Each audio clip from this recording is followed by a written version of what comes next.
noite a todos, meu nome é Thomas Lau, vou dar início aos trabalhos de hoje. Primeiramente chamar aqui para compor a mesa o Dr. Fernando Capês, que é o palestrante do dia. Também o Dr. João Mansur, que é um advogado conhecido por todos. E também já iniciar com uma breve apresentação do trabalho que o nosso presidente executivo, juntamente com o professor Rubens Figueiredo, fizemos no segundo grupo do Circuito das Compras, e levantar alguns números importantes para que todos vocês associados saibam desse trabalho que a associação APEC tem feito. E aqui eu vou dizer que o Circuito das Compras tem um faturamento de 29 bilhões de reais por ano. Ele atrai 2 milhões de turistas por dia, concentra 44 mil empresas segunda-rais e gera 278 mil empregos diretos. Então essa região central, na qual todos vocês já conhecem, que é a parte da 25 de março, o Brás, e o Brás se estendeu muito para o lado do Pari. Temos o Pari, que hoje é um centro atacadista muito forte, que o senhor Ademir também conhece bem, o presidente da PEC. A gente consegue levar isso para o outro lado, que é a região do Canindé também. Então todo esse circuito, junto com o Mercadão de São Paulo e junto com a parte da zona cerealista, está sendo feito um estudo de uma futura revitalização pela PEC junto com a Prefeitura de São Paulo. Bom, feito essas considerações, eu vou chegar no tema de hoje, que é sobre políticas públicas. Nada melhor do que o próprio Fernando Capês, deputado estadual, para poder falar sobre esse tema. E eu posso falar com a total certeza que Fernando Capês é a pessoa capacitada, ele é um jurista de peso.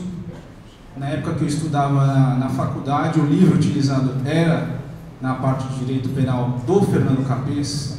Então é meu doutrinador na área criminal, e eu acho que a gente precisa de um político que possa trazer uma contribuição para a nossa associação, ou seja, temas que nós, empresários, vocês associados, precisamos repensar, e não só repensar.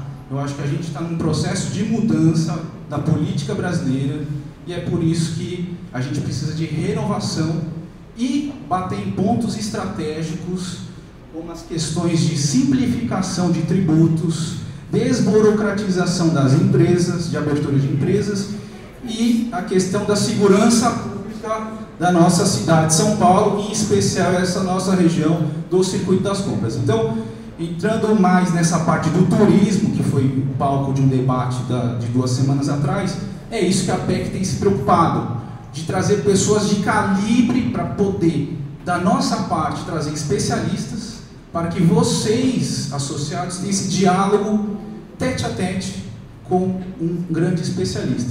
E também o Dr. João Mansur, que é um advogado conhecido, ele vai ser o nosso moderador deste painel hoje, e eu abro para que o próprio nosso amigo Fernando Capês entre no mérito dessas questões de políticas públicas. E também registrar a presença não só dos empresários, mas também como o deputado estadual Ramalho da Construção, que também compareceu aqui a este evento de hoje. Então, sem mais delongas, eu vou passar para o nosso amigo, o deputado Fernando Capês.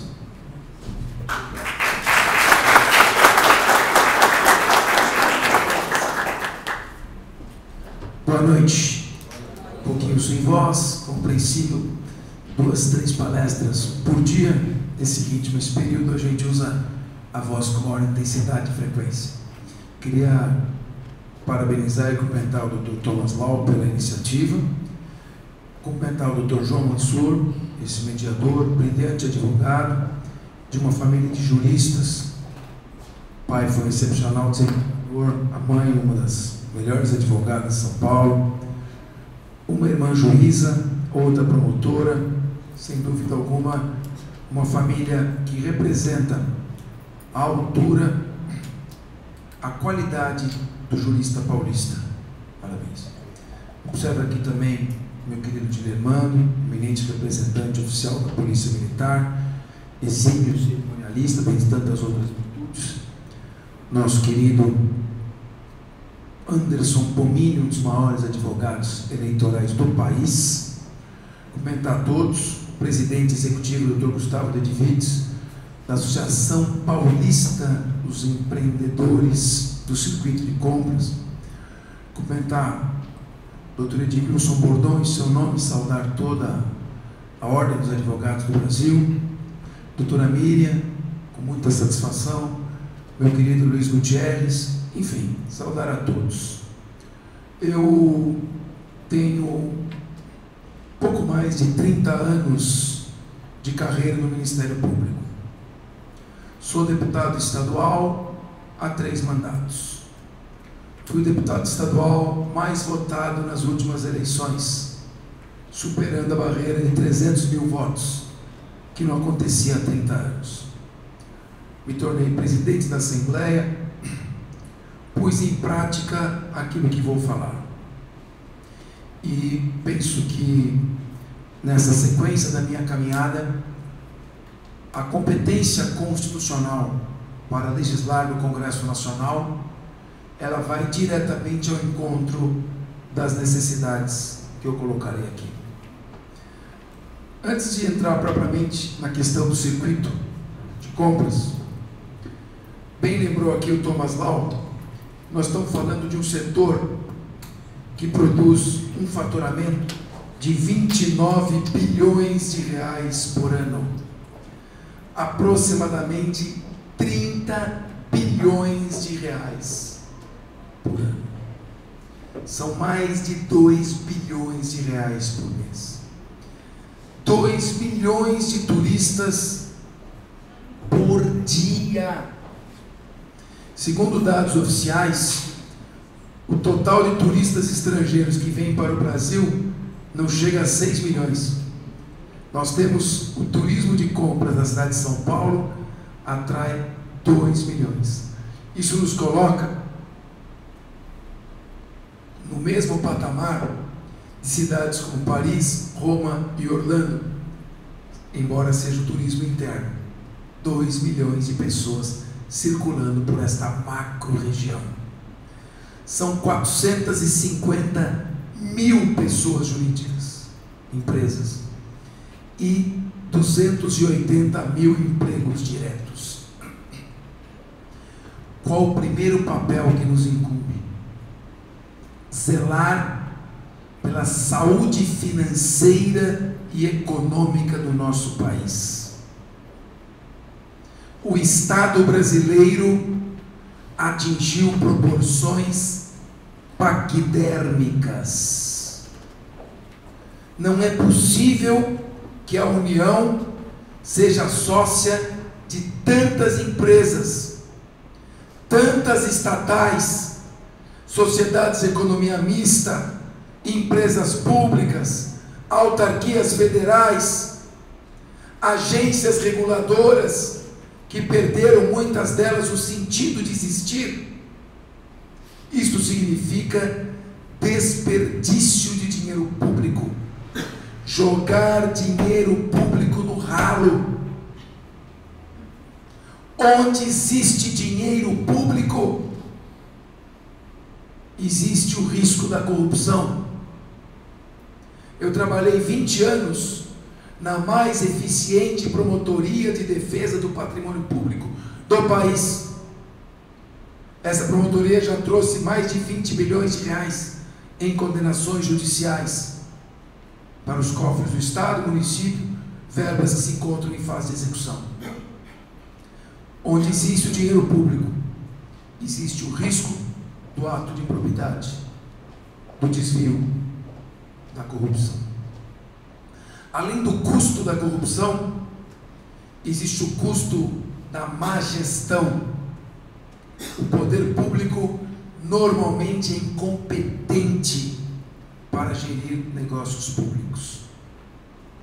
Se Dr. João Mansur, Dr. Thomas Lau, estão gerenciando um negócio próprio, eles terão toda a cautela e diligência, que é o dinheiro deles que eles estão gerenciando. Quando se gerencia dinheiro alheio, dinheiro público, não existe a mesma eficiência. E isso está comprovado e demonstrado. Além da corrupção, além da má gestão, existe o uso político da máquina pública. Indicações que fazem um cabide de emprego enorme, custo insuportável para a sociedade. Corrupção, má gestão, uso político, cargos por indicação. E aí, qual é a consequência? Nós precisamos estruturar gigantescos órgãos de controle. Tudo fica desproporcional, tudo fica, repito, paquidérmico. É um mamute difícil de se locomover. É um mamute que caminha em ritmo quelônico. Tartaruga. Você tem Tribunal de Contas da União, Controladoria Geral da União, Ministério Público da União, Polícia Federal, só no âmbito da União, Advocacia da União, e vai inchando, vai abrindo concurso, vai aumentando o tamanho, vai contratando serviços auxiliares, cada um desses órgãos um prédio gigantesco, sala com ar-condicionado, carro com motorista, salário, jeton, adicional, aposentadoria, custo da Previdência. Na Prefeitura de São Paulo, me lembrava o competente, sempre secretário da Justiça, Anderson Pomini, você tem 4 ou 5 agentes públicos para fiscalizar cada agente que pratica um ato. Então, para cada um que você vai ter para praticar um ato de gestão, você precisa ter 6, fora os assessores. Tudo isso leva a que não haja dinheiro suficiente, em primeiro lugar, para as áreas prioritárias. Então, a primeira proposta, para quem quer ajudar o circuito das compras, de maneira direta, não indireta, direta, é apoiar e abraçar a tese do Estado enxuto, do Estado eficiente. Todo esse custo, quem arca é a parte da sociedade que produz. O Brasil hoje tem uma parte da sociedade que produz para manter a parte que não produz. E a parte que não produz, normalmente atrapalha aquela que produz. É a receita de todos os países de esquerda que foram à bancarrota. Burocracia, demora, alto custo da máquina estatal. Se nós diminuirmos o tamanho do Estado, teremos mais recursos para a educação, a saúde e a segurança. E a classe que produz com o Estado mais barato, com o Estado mais leve, poderá se desenvolver mais, gerando empregos e com a geração de empregos naturalmente estimulando a economia. Aqueles que adotam a tese keynesiana de que a geração de empregos se dá por fortes investimentos do poder público, se apoiam nos planos pós-crise de 29, quando o governo norte-americano levou a cabo a construção de grandes obras para gerar emprego e movimentar a economia. Isso só foi possível porque havia uma enorme poupança privada e uma diminuta dívida pública. Esse plano não funcionaria no Brasil. Nós temos que fazer com que a economia privada seja forte, com o Estado leve. E aí, a melhor maneira de se fazer justiça social é garantir o emprego. Emprego, a maneira digna de se garantir justiça social. As pessoas não precisam de um vale-fome, elas querem ter a possibilidade de trabalhar. E tendo um Estado leve, ela trabalha, o salário muitas vezes não dá para atender todas as necessidades, mas o Estado leve dá uma escola pública de qualidade de graça. O Estado leve dá para quem não pode pagar seguro-saúde uma tabela de SUS que estimule os médicos e auxiliares do serviço médico a terem uma atenção maior e dedicar o seu tempo, como se fosse na sua clínica. E a segurança, investimentos em inteligência, combater o crime pela raiz, combater a causa para não precisar combater o efeito. Não dá para botar 1 milhão de policiais circulando com viatura para fazer o policiamento ostensivo. É um custo insuportável. Cada um que vai se aposentando vai onerando cada vez mais. Então, em primeiro lugar, nós precisamos defender, quase que como um dogma, como um mantra, a tese do Estado leve, do Estado enxuto, do Estado eficiente. Da maneira como estamos espremendo a classe produtora por meio de sucessivos impostos, para bancar as extravagâncias de uma corte que bem lembra de Luís XIV, da dinastia Bourbon, nós não vamos aguentar. Economia já. Eu falo isso porque, como presidente da Assembleia Legislativa, eu não sou uma pessoa que gosta de falar, eu gosto de fazer, minha vida inteira foi assim. Eu economizei 80 milhões de reais em 1 ano e meio. Tão fácil, né? Tão simples. É só cortar gordura. Não vou comprar carro zero para deputado. 14 milhões. Precisa trocar informática. Vai entrar em pane. Vai dar pane. Não vou trocar informática. Vai parar tudo. Você vai ser responsável. Vou. Economizei 25 milhões. Está funcionando muito bem até hoje. E vai funcionar por muitos anos. Só aí já são 39 milhões. Vamos trocar os móveis? Você viu? A cadeira de couro está rasgada. Olha que vergonha. Tem razão. Troca o couro dessa cadeira. Mais nenhuma. Tem mais alguma que está rasgada? Então não vou trocar os móveis. Economizei 6 milhões. Cadeira giratória. É ruim ficar arrastando a cadeira? Verdade. Mas não vou gastar 1.200.000. Faz um pouco de ginástica e arrasta a cadeira. Ah, o Corpo de Bombeiros exigiu o AVCB. Temos que fazer essa obra. Está orçado em quanto? 10 milhões. Não pago. Como não? Não vai ter AVCB? Chama o Coronel Duarte, comandante do Corpo de Bombeiros.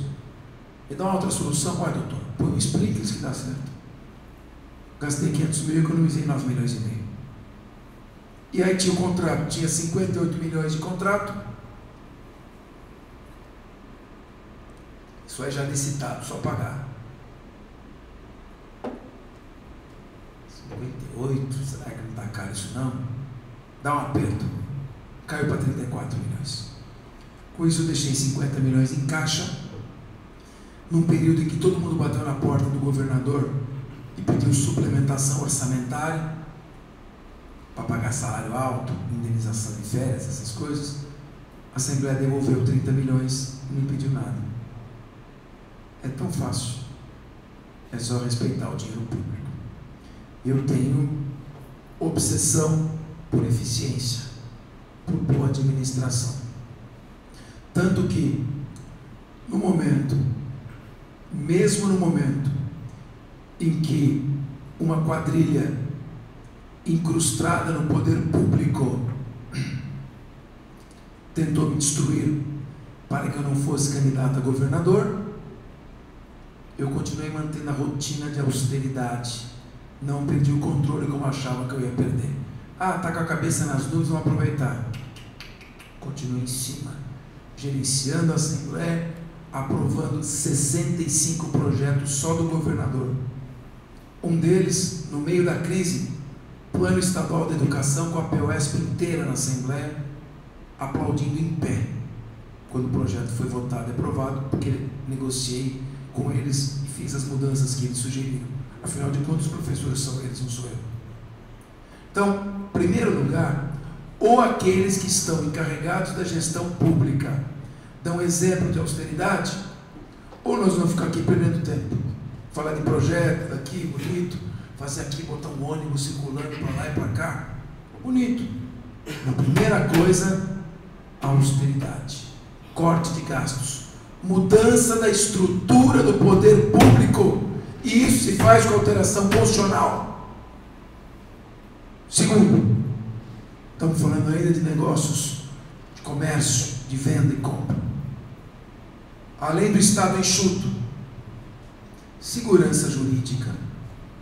Não dá para viver num clima desse. Cada hora acorda um juiz com uma ideia diferente. Cada hora se muda completamente uma jurisprudência. Cada hora alguém resolve inventar uma ação. O sujeito comprou um terreno, aprovou as plantas, está fazendo a incorporação, anunciou a comercialização das unidades, assinou os compromissos de compra e venda, começou a vender as unidades.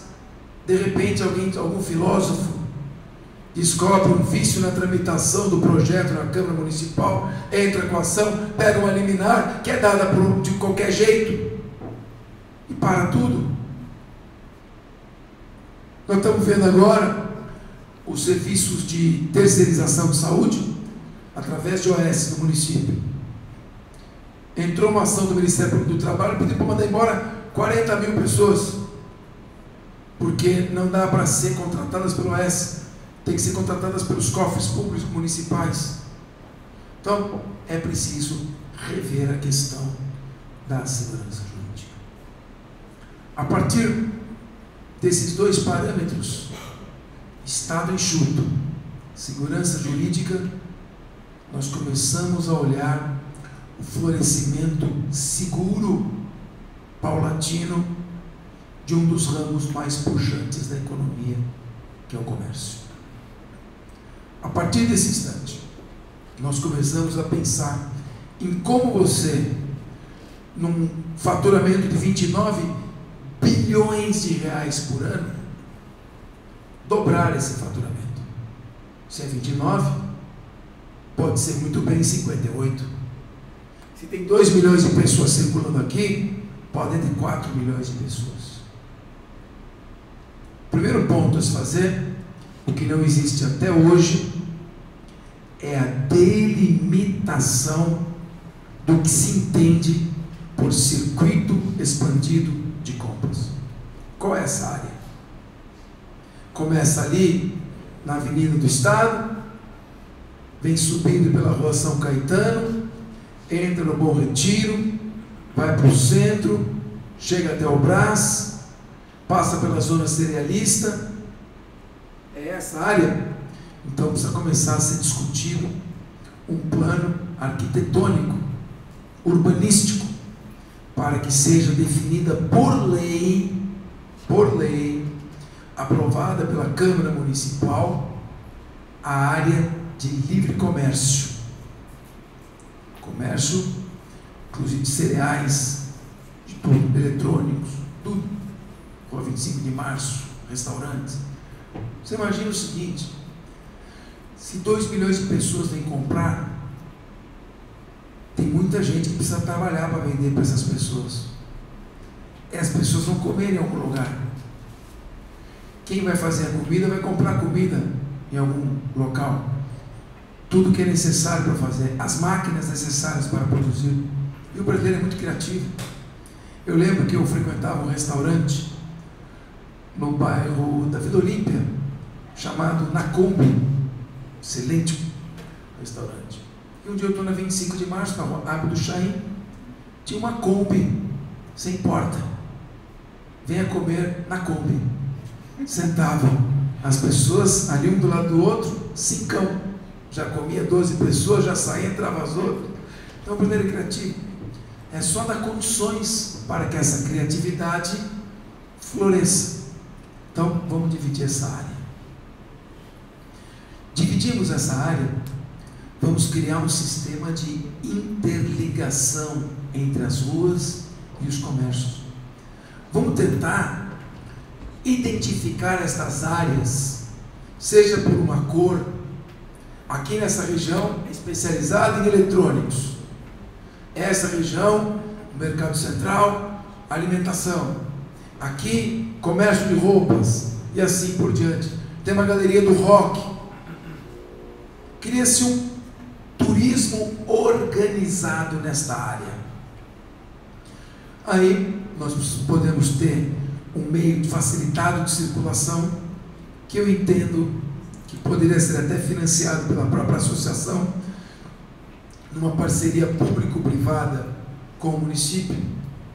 Seriam ônibus fechados, com uma cor especial, circulando, parar completamente o trânsito de carro, completamente.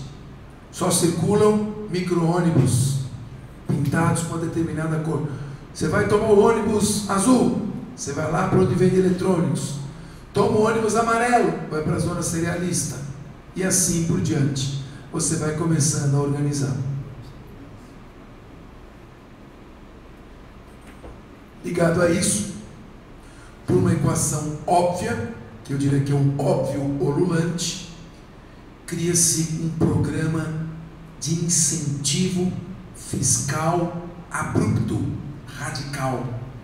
Incentivo fiscal para tributos municipais, estaduais e federais, que podem beirar em alguns casos a isenção, desde que isso em contrapartida comprovadamente esteja gerando emprego e estabilidade social, prevenção de crises sociais e crise de violência. Aí se há um concerto de ações entre município, Estado e União. Para tanto, é necessário líderes que tenham ideias, criatividade.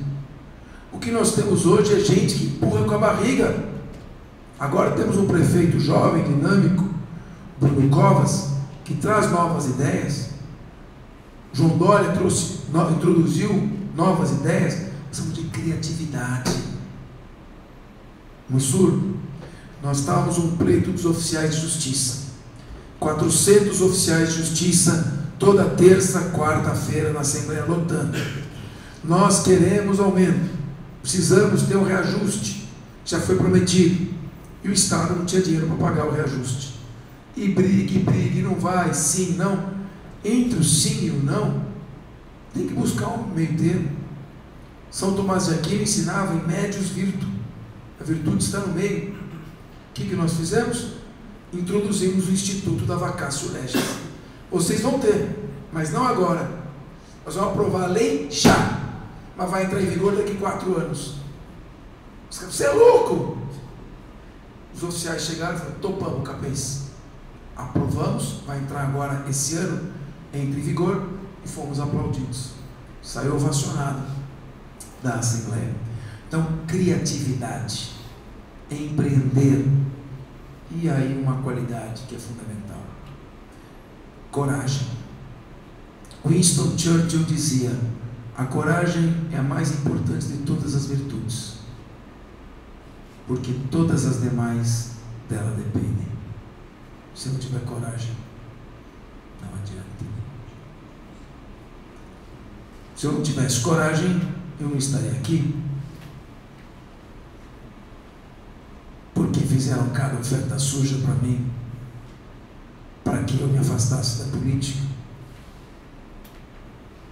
E eu simplesmente enfrentei, mesmo sabendo a união de forças que se encontrava, um conluio, e que estava diante de uma quadrilha infiltrada na justiça.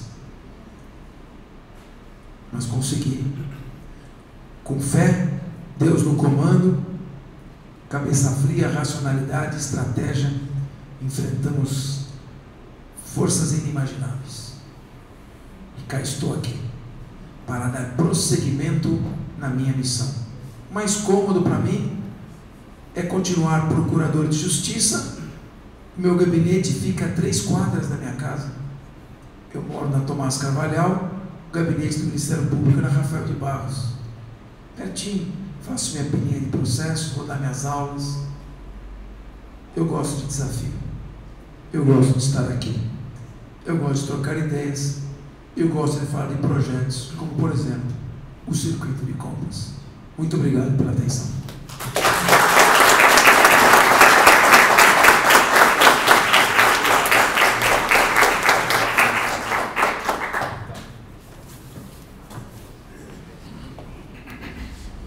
Dando prosseguimento aos trabalhos de hoje, eu vou passar a palavra para o nosso colega, Dr. João Mansur, para algumas indagações e fomentar o debate aqui da palestra de hoje. Bom, primeiramente, uma tarefa muito difícil falar depois do professor Thomas Lau, advogado, meu amigo, combativo, até brinco com ele que eu acho que deve ter mais do que 4 ou 5 Thomas Lau por aí. Está no escritório, está na PEC, está no Ibrachina, não é da China, é Ibrachina, ele já me corrigiu. E aqui, com muita coragem, tocando as palestras da PEC. E falar também depois do meu sempre professor, Fernando Capês, que tanto elogia os outros, mas é o que deve receber todos os elogios. É o livro de todos, dos estudantes, dos advogados, dos promotores, dos procuradores, dos juízes, dos desembargadores e dos ministros. Os ministros deveriam estudar mais o seu livro, professor, para que não fosse criada mais essas inseguranças jurídicas. Cumprimento aqui o capitão Dilermando, o Jorge Mansur, perito, Anderson Pomini, meu líder, doutora Menin, ilustre advogada, meu colega doutor Aldo Bonametti e dona Miriam. Eu recebi esse material do presidente Gustavo Ledwitz e me impressionou. Me impressionou o nosso deputado e como tem impressionado a todos. É o maior circuito das compras da América Latina. Mas por que da América Latina? Como o deputado falou, vamos ter coragem para fazer esse circuito das compras ser mundial, com certeza. Há quanto tempo temos isso? Precisamos de gente com coragem, deputado, para que de 29 bilhões para 100 bilhões, 2 milhões de turistas por dia, acredito que deveria ter muito mais, se tivéssemos segurança, transporte público, que é o mais importante. Acho que ninguém caminha no circuito das compras com tranquilidade. Todo mundo tem medo de ser roubado, de ser furtado, perder o seu celular, o seu relógio e até mesmo a sua vida. 2 milhões de pessoas por dia é muito pouco. Temos que aumentar isso para 10 milhões. E as suas ideias aqui foram brilhantes. O ônibus, diminuir o tráfego. Isso você tira de letra. Para quem conseguiu reduzir 80 milhões num lugar onde todos querem que aumente, não diminua, tem discussão. 44 mil empresas é muito pouco, Thomas. Sim. É muito pouco, deputado. O Mini que vivenciou as posições na prefeitura, sabe que é muito pouco. Temos que aumentar isso aí para 100 mil empregos. 100 mil empregos, não, desculpa. 100 mil empresas. São tantos números que a gente acaba até se perdendo. É para ficar assustado com esses números. E isso é só o início. Então, como eu tentando fazer uma mediação, o que nós poderíamos fazer aqui, deputado, para que tenha uma maior ligação do Estado empresários? Uma reforma tributária, apoiar mais a reforma trabalhista, que todos temos os encargos, desde o microempresário até o grande empresário, todos enfrentamos. Vamos abrir uma empresa? Burocratização. Burocratização, corrupção. Temos que registrar todos os funcionários, fazer o por dentro, vamos fazer o por fora. O imposto, vamos pagar o imposto, não vamos pagar o imposto. Mas se tudo funciona bem, tenho certeza que todos pagariam com amor. Se tudo estiver funcionando e transformando o circuito das compras numa potência mundial, o deputado falou, é interno. E se vier de fora para dentro também. Isso aqui temos que aumentar muito. Tenho certeza, deputado Thomas, e todos aqui, e já deixo aqui um compromisso. O ano que vem estaremos aqui, deputado. E esses números aqui serão maiores. Com certeza. A coragem, todos nós temos. Estamos aqui discutindo e precisamos de ajuda de todos, principalmente da associação. E é a pergunta: o que as empresas, os empresários podem fazer para auxiliar o Estado e vice-versa, para que podemos aumentar esses números de forma substancial? Não vamos, expressão que o deputado disse, empurrar com a barriga isso aqui. Não vamos mudar de 29 para 30, de 29 para 60, e por aí vai.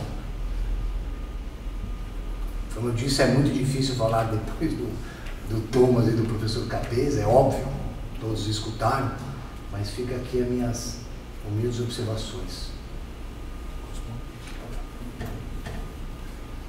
Muito bem, só comentar o Dr. João Massudo e a doutora Priscila Menino. Na verdade, o que pode ser feito, na minha opinião agora, é apoiar a tese do Estado enxuto. Como é que vocês podem pensar em incentivo fiscal com Estado gastador? Como é que vai diminuir a carga tributária se o Estado gasta cada vez mais e mais? Então, o Estado enxuto é um Estado que gasta menos. Ele não vai botar o dinheiro público, por exemplo, para organizar o circuito das compras. Ele vai dar incentivos fiscais, porque ele sabe que o empresário vai querer gastar o mínimo possível e fazer o mais bonito que ele puder para atrair os seus clientes para o seu negócio.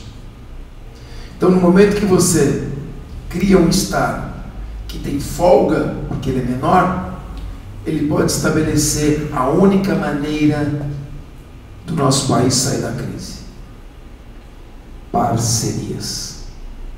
Parcerias com o setor privado. Tem que vir dinheiro das empresas privadas e dinheiro externo. Nós estamos hoje vendo um presidente dos Estados Unidos, Donald Trump, que ele pensa que está sendo patriota. Ele pensa que está defendendo a economia do povo americano. Está afundando o país dele num isolamento cada vez mais crescente. Ele se esquece que a economia dos Estados Unidos é forte porque se relaciona com o mundo inteiro. Ele vai começar a afugentar o capital de lá e vai estimular, eu diria, um comércio euroasiático, no qual tem espaço ainda para 2 BRICS, Brasil e África do Sul. Nós temos que procurar, por exemplo, a China, a segunda maior economia do mundo e que será em breve a principal economia do mundo. Vai passar os Estados Unidos. Trump está tentando retardar este efeito, mas vai ultrapassar. Você tem um país de 350 milhões de habitantes concorrendo com um de 1,5 bi de habitantes.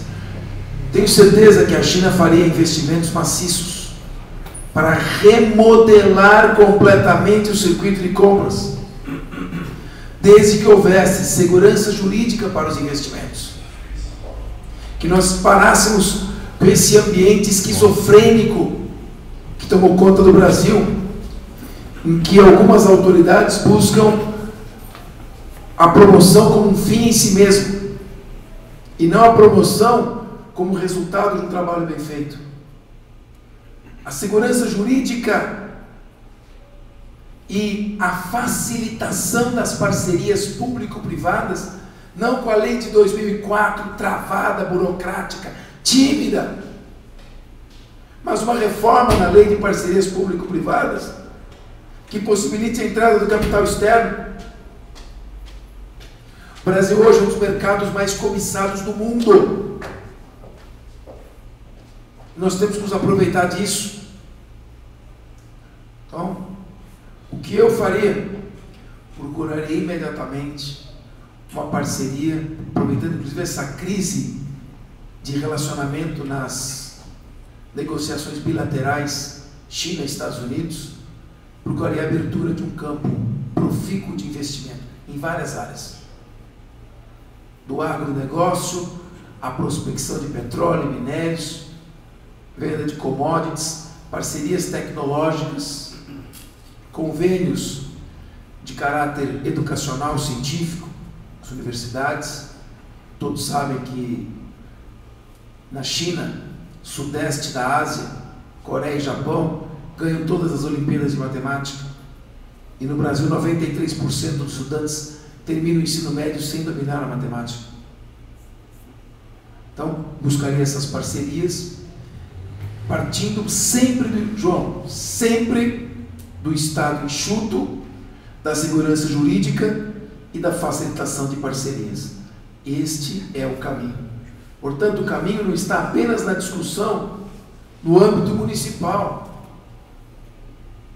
Nesse âmbito, a Associação Vivo Centro, da qual eu participava como membro do Ministério Público, faz 20 anos estava trabalhando e lutando, mas é como retirar a água de um rio com balde.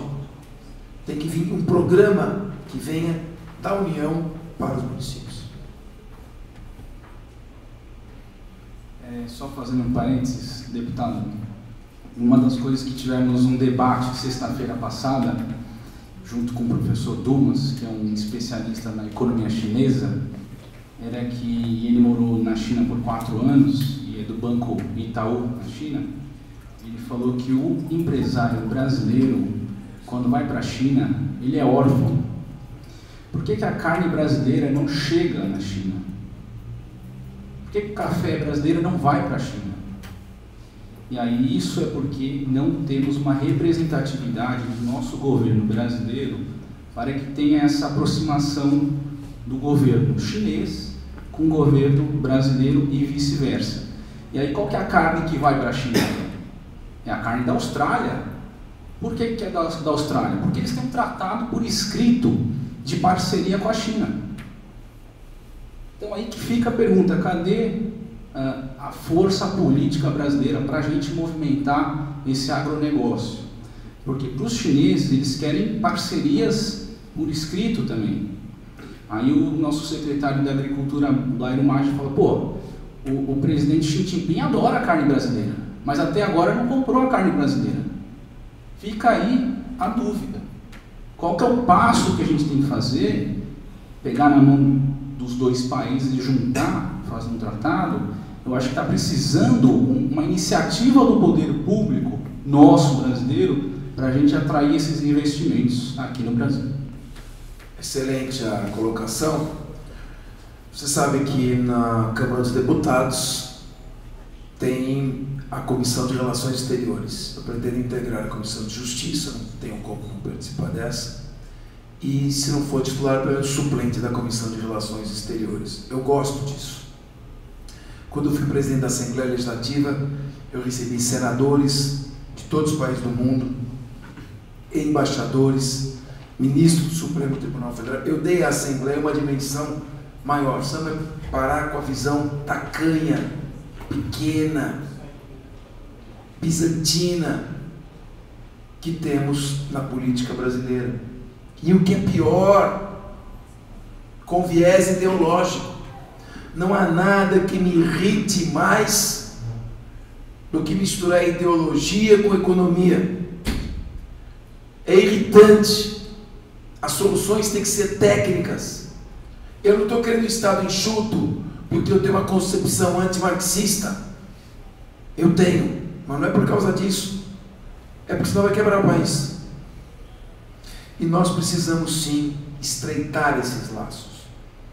Eu me considero, acho que tenho muitos defeitos, mas eu tenho uma qualidade, eu sou um conciliador. Eu consigo aproximar pessoas. Eu consegui manter um diálogo com todos os partidos na minha gestão. Fizemos um pacto suprapartidário pela eficiência da casa e paramos de brigar.